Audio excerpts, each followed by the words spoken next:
you're a presidential candidate once again. I congratulate you for that. Thank you.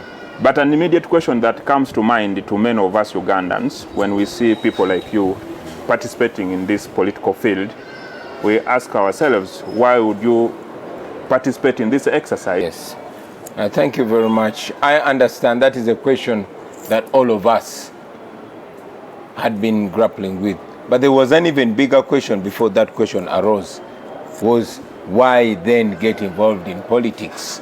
Because before my entry, we had intellectuals, we had people that we almost thought were the ones to run politics for this, our country. It was out of that frustration and failure that we came in ourselves to play a part. And yes, in 2021, we went into an election, we were rigged, there was torture, abductions, many of our friends are still missing to the present moment. So yes, that question has come back again from different angles. Why are we risking it?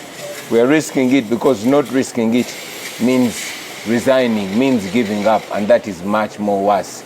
We risk it because we know that it is possible. When Electoral Commission came out to say, you know what, you had not managed to collect the signatures in all those areas that you were supposed to collect the signatures from. To you, as a person who was interested in standing for presidency, what came to your mind? And did you think that you were going to be nominated? Well, what came to everybody's mind is exactly what came to my mind. You see, our people are awake and they see through things. They could see through the lies of the Electoral Commission. They could see that the effort there was either to not nominate me or at least to delay me as much as possible.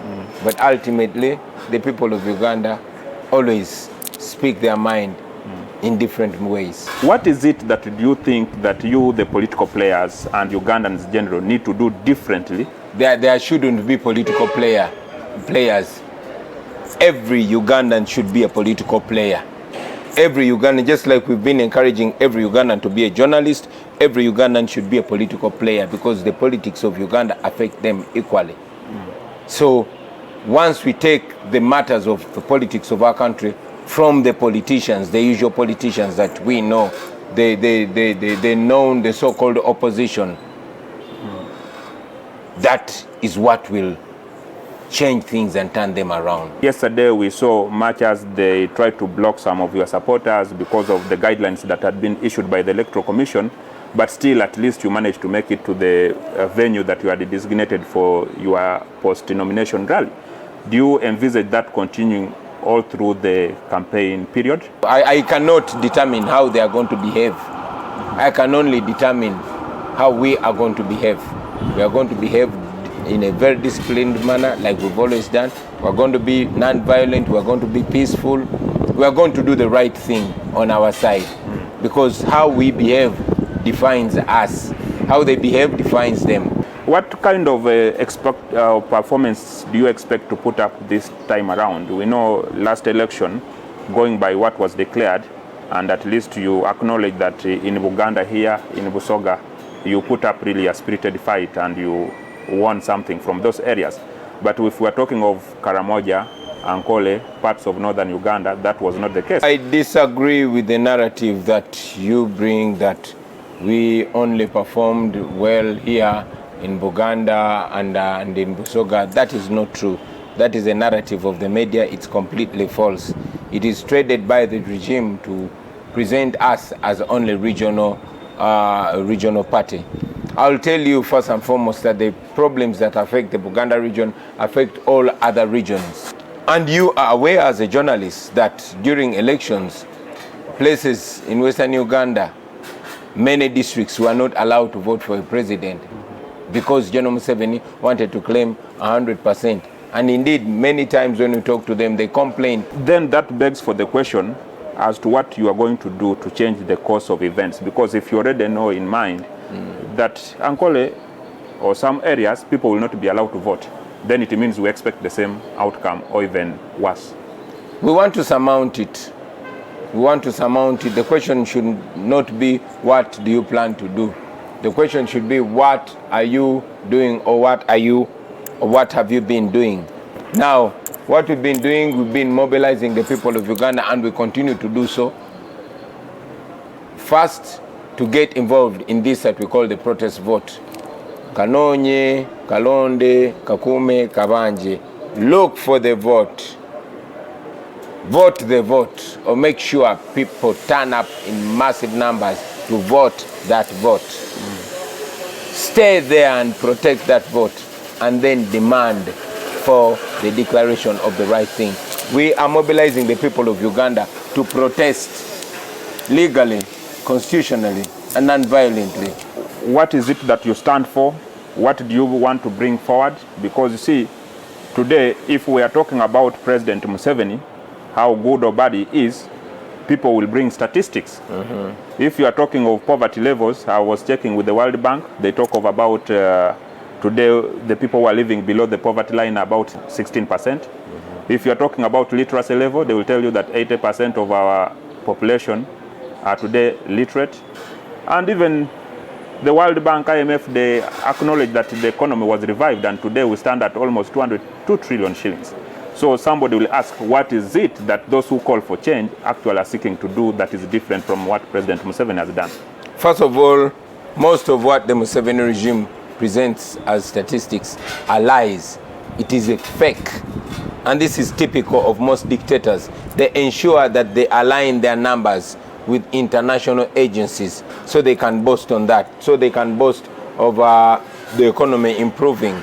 But that does not translate to the common person. In any case, if there's any growth, it is within a certain cocoon that controls the economy. The people continue to slide into poverty. More Ugandans continue to slide into poverty according to the reality and according to actual statistics. You will talk about literacy levels, but again, you're going to find that the biggest percentage of children that enroll in primary don't finish that primary. To see that majority of the children that finish P7 cannot write their name or cannot solve a P3 question. Now, who is fooling who? So those are lies. About what we hope to bring as an alternative, we are unveiling our manifesto on Monday. But in brief, there are certain things that are close to our hearts. That is the healthcare system, that is the education system, that's the infrastructure, and that's, the economy. And all these can be transformed. You are supposed to harmonize with the Electoral Commission, your campaign activities. Yeah. Where do you plan to start from, and why would it be Busoga then? Because there's so much love there.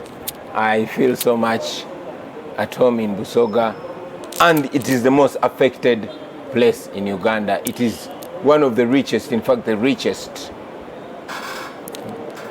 where so much has been tried and worked, only that it was deliberately destroyed. We have seen a scenario where, for example, the National Peasants Party, somebody is nominated the president here, but the party president is actually at the NRM rally. What does that make? Can the public believe that there is actually an opposition in Uganda? There's some people that used to say that there is no opposition in Uganda, and I cannot very easily disagree with them. That's why we don't identify ourselves as the opposition. We are the option, not the opposition.